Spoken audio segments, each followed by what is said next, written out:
Okay, let's dive in. We're looking at something maybe not top of mind for most pet owners.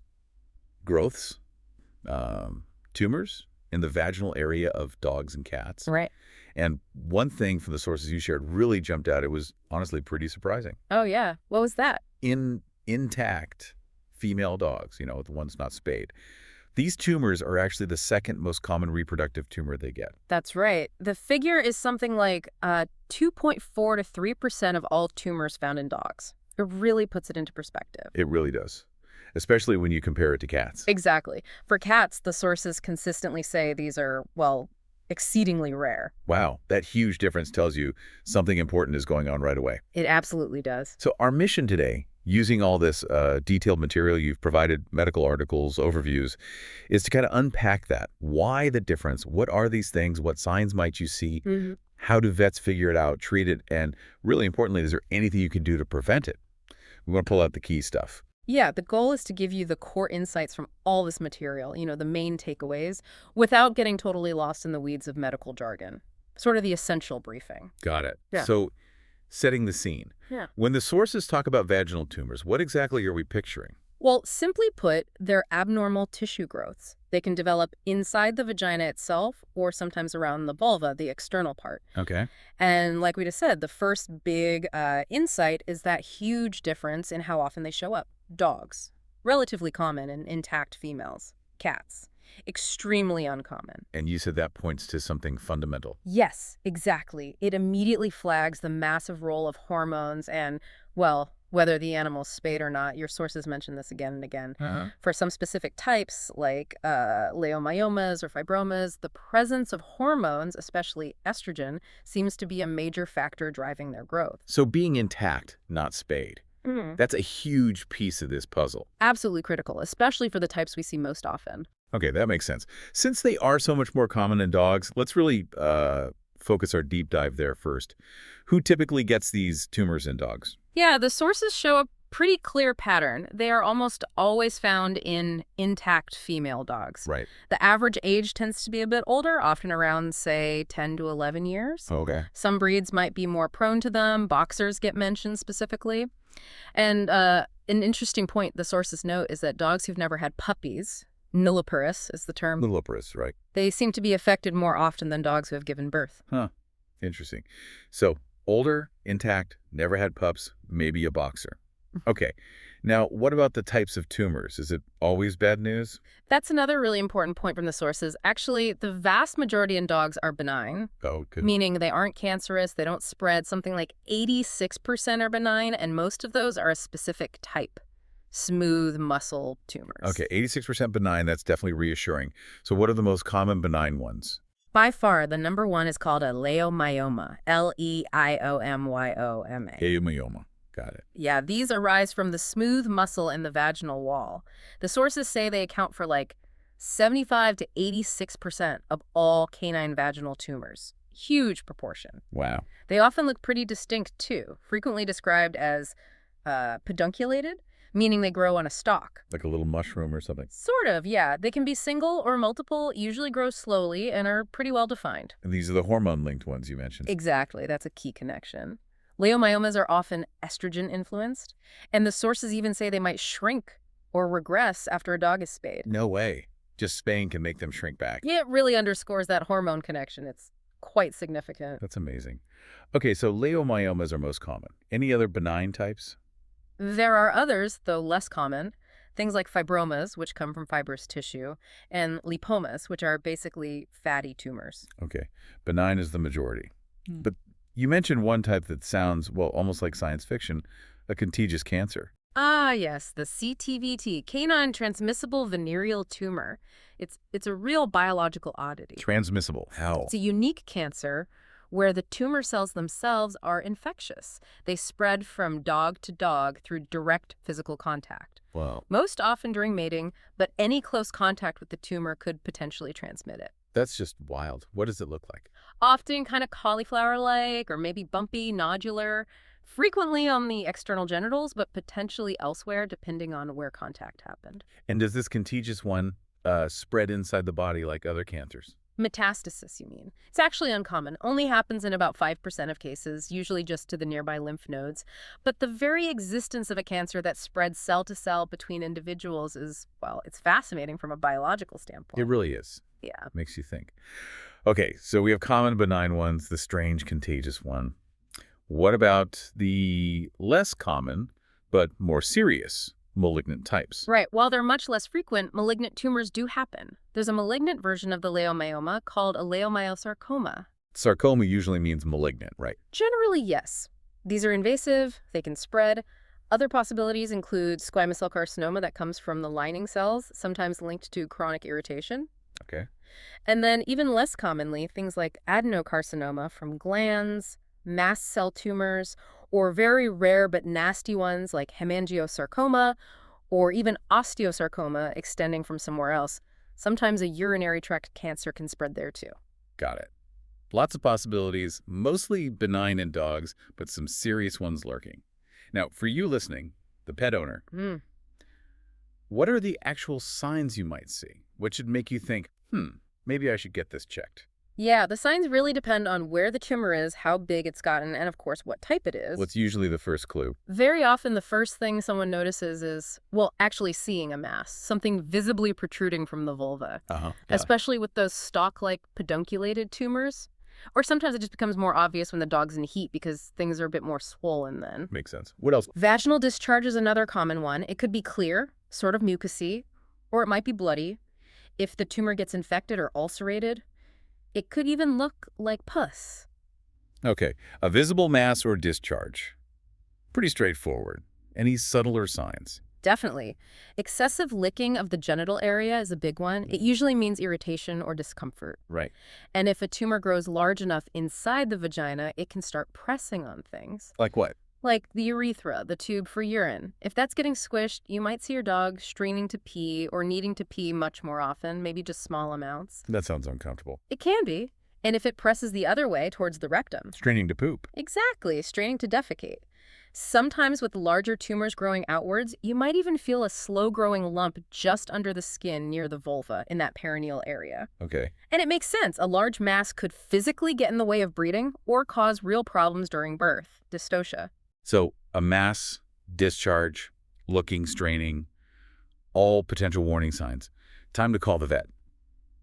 How do they figure out what's actually going on? What's the diagnostic approach? Well, it always starts with a good history from you, the owner, and a thorough physical exam by the vet, including checking the reproductive status, spayed or intact. The vet will also be thinking about other things that could look similar. Need to rule those out. Like what? What else looks like this? Things like vaginal prolapse, where tissue actually protrudes out, or maybe a urethral problem, a uterine issue like a prolapse, even just inflammation or an abscess. Yeah. So differentiating is important. Right. Rule out the lookalikes. Then what? Imaging. Yes, imaging is usually the next step to get a better idea of the mass itself. How big is it? Where exactly is it? Chest x-rays are really important, especially if there's any suspicion it might be malignant. To check for spread to the lungs. Exactly. Pulmonary metastasis. Then abdominal imaging, maybe x-rays, often ultrasound. Sometimes special contrast studies help see how far up the mass goes or if it's affecting internal organs. And for really tricky cases. For really detailed views, maybe for planning surgery, advanced imaging like CT or MRI might be recommended. They give a much clearer picture of the extent and relationship to other structures. Okay, imaging tells you size and location. But how do you know the type of tumor? Is it benign? Malignant? That requires getting a sample of the cells or tissue.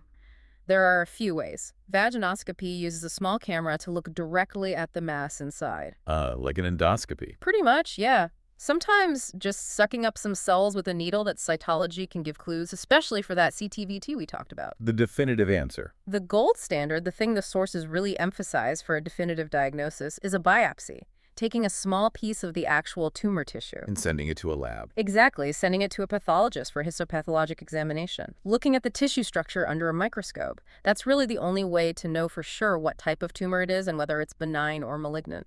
Biopsy is key. What about blood tests? Blood work is usually done, yes, but more to check the pet's overall health, make sure organs like the kidneys and liver are working okay, especially before considering anesthesia or surgery. The sources mention there aren't usually specific blood abnormalities caused directly by the tumor itself. Okay, that makes sense. So we know what they are, the signs, the diagnosis. Let's talk treatment. How do vets typically manage these? For most of these tumors, particularly the benign ones, which are the majority, surgery is the main treatment. Just removing the tumor. Removing the tumor, yes, but the sources strongly recommend doing that along with spaying the dog at the same time. Ovariohysterectomy. Ah, right back to the hormones. Exactly. Spaying removes the ovaries, which produce the estrogen that fuels many of these tumors, especially those common leiomyomas. So it helps stop them coming back. Precisely. It significantly reduces the risk of recurrence. Plus, you get all the other benefits of spaying, preventing uterine infections, mammary tumors later in life, etc. It's really considered the treatment of choice, surgery plus spaying. Okay, surgery and spaying. Makes total sense. How invasive is the surgery? It depends. A small tumor on a stalk might be relatively simple to remove. For larger ones or ones deeper inside, the surgeon might need better access. They might perform an episiotomy, Jeez. basically making a temporary surgical incision to enlarge the vulvar opening, allowing them to reach and remove the tumor more easily. For more invasive or malignant tumors, sometimes more extensive surgery is needed, maybe removing larger parts of the vaginal tissue. Okay. What about other treatments, like chemotherapy? Chemotherapy plays a really interesting role here. It's actually the primary treatment, the go-to for that canine transmissible venereal tumor, the CTET. The contagious one. Chemo cures that. It responds incredibly well. Certain chemo drugs are highly effective, often leading to complete remission, gone, within just a few weeks. Sometimes surgery isn't even needed for CTVT. Wow, that's great news for that specific type. What about chemo for the other types? For other malignant tumors, yes, chemo might be part of the plan, especially if surgery couldn't remove everything or if there's evidence the cancer has spread. Drugs like doxorubicin or carboplatin might be used. Okay. And the sources mention some important warnings about these drugs. Oh, absolutely. Very important precautions. Cisplatin, another chemo drug, should never be used in cats. It's fatal. And even in dogs, it needs careful kidney monitoring and fluids. Doxorubicin needs cardiac monitoring. And some other drugs like piroxicam, which can be useful for certain urinary cancers, have interactions with other common meds like NSAIDs or steroids. So careful management is key. Good to know those specifics. Was radiation mentioned too? Yes, radiation therapy can be an option. It might be used for certain malignant types like sarcomas, or perhaps if a benign tumor couldn't be completely removed surgically to clean up any remaining cells, or for malignant tumors that just aren't good candidates for surgery. So surgery, often with spaying, is number one. Chemo is crucial for CTVT and an option for other malignancies. Radiation is another tool. What's the overall outlook? The prognosis. Well, for benign tumors, if they're completely removed surgically and the dog is spayed, the prognosis is generally very good. Excellent, usually. That's great. But if the surgery doesn't get it all, Then the prognosis becomes more guarded, meaning less certain. The risk of it coming back is higher. and for the malignant types, That's tougher. If it's already spread, or if it's a particularly aggressive type like a carcinoma or squamous cell carcinoma, the prognosis is often poor, unfortunately. and that link back to spaying and recurrence? Yes, the sources specifically mention that for leiomyomas, the most common benign type, there's about a 15% chance of it coming back if the dog isn't spayed when the tumor is removed. 15%. Yeah. That really drives home the benefit of spaying. It absolutely does. It's a powerful preventative step against recurrence for those hormone-driven tumors. What about follow-up care? Especially if it was a malignant tumor. Yeah, for malignant cases, regular monitoring is essential. This often involves follow-up chest x-rays and abdominal imaging maybe every 3 months or so to watch for any signs of the tumor coming back or spreading. And if they're on chemo, Then blood work, CBC, chemistry panel, urinalysis is typically done before every single treatment. That's crucial for monitoring how the body is handling the drugs and catching any side effects early. okay, that gives us a really thorough picture for dogs. Now let's quickly touch on cats, where you said these are, thankfully, super rare. Exceedingly rare, yeah. Compared to dogs, it's just not something commonly seen in feline practice. But they can happen. They can, yes. And when they do occur, the pattern is actually pretty similar to dogs, just much less frequent. Meaning they're usually benign, smooth muscle tumors. Exactly. Leiomyomas are the most commonly reported type when feline vaginal tumors are found. Other benign types are possible, like fibromas, but also very rare, malignant forms. Extremely rare in cats. Okay. And the signs in cats, if they were to get one. Similar signs to dogs, potentially. Maybe a visible mass, though often small and maybe found by chance during a vet exam. Vaginal discharge, maybe bloody or mucousy, licking the area, straining if it gets big enough to obstruct. But because they're so rare and potentially small, the signs might be quite subtle. Severe signs like weight loss would be very unusual then. Yes, that would be more concerning for malignancy, but again, malignant vaginal tumors in cats are exceptionally rare. Diagnosis process, same as dogs. Pretty much the same approach. History, physical exam, maybe vaginoscopy, imaging like ultrasound and chest x-rays are still important. And definitely getting that biopsy for histopathology is key to know what you're dealing with. And treatment in cats, also surgery. Surgery is still the main treatment, yes. Even for benign ones, removal is usually recommended because they can grow and potentially cause issues down the line. And spaying, still Yeah. recommended. Highly recommended, yes. Just like in dogs, these tumors in cats are often presumed to be hormone dependent, so spaying removes that potential stimulus and makes recurrence much less likely. Chemo or radiation would only be considered in those extremely rare malignant cases. What's the prognosis like for cats? For the more common benign types, if completely removed with surgery and the cat is spayed, the prognosis is considered excellent. For the incredibly rare malignant ones, it would be guarded, really depending on the specifics, but honestly, there's just not a lot of data because they are so uncommon. Right. So bringing this all together across both dogs and cats, but especially relevant for dogs where it's common, the sources point to one major preventative strategy. Absolutely. The single most effective measure highlighted across your sources to prevent these tumors, especially the common leiomyomas, is ovariohysterectomy. Spaying. And doing it early. Yes, spaying, particularly at an early age before they've gone through many heat cycles, dramatically reduces the risk of these hormone-dependent tumors developing later in life. It's a huge preventative benefit. And for that unique contagious one, the CTVT in dogs. Prevention there is about responsible breeding and avoiding contact. Not letting dogs mate with others that might be infected. Screening dogs before breeding could be part of it. This has been really illuminating, taking a deep dive into something many of us, myself included, probably hadn't thought much about.